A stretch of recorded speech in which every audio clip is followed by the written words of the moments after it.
Yeah, stand on here. This way they're afraid of you. But we want you to pontificate. Okay. I wouldn't dare.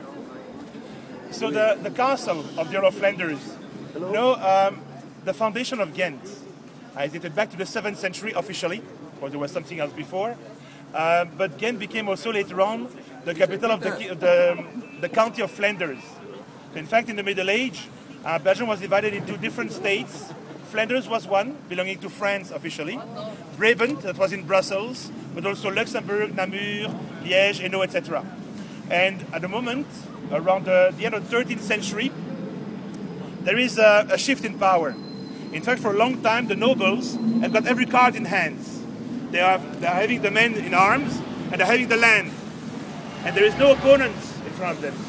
But by the end of the 13th century, and it's something we see approximately everywhere in Europe, not only in Ghent, but everywhere in Europe, you've got the cities that start to raise as a power.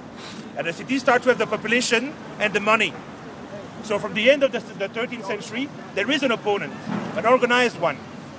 And they feel threatened.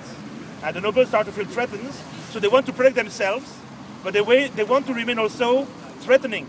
They don't want to establish themselves too far away, because the white people will forget them. In that case, they will take too much freedom.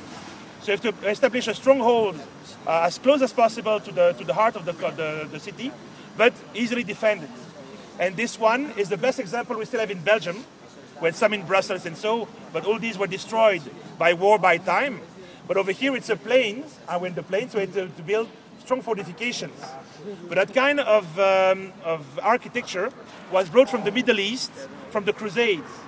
Because Earl of Flanders, they took part to the Second Crusade, and when he came back, somehow he came back with this kind of architecture in his luggage.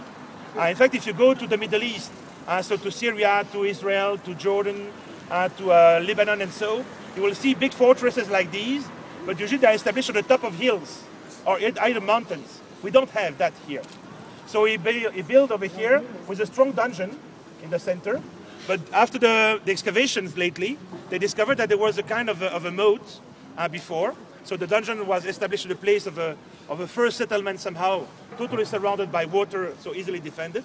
But they built the strong dungeon, and still today in Ghent, in the city center at least, it is forbidden to build higher than the dungeon.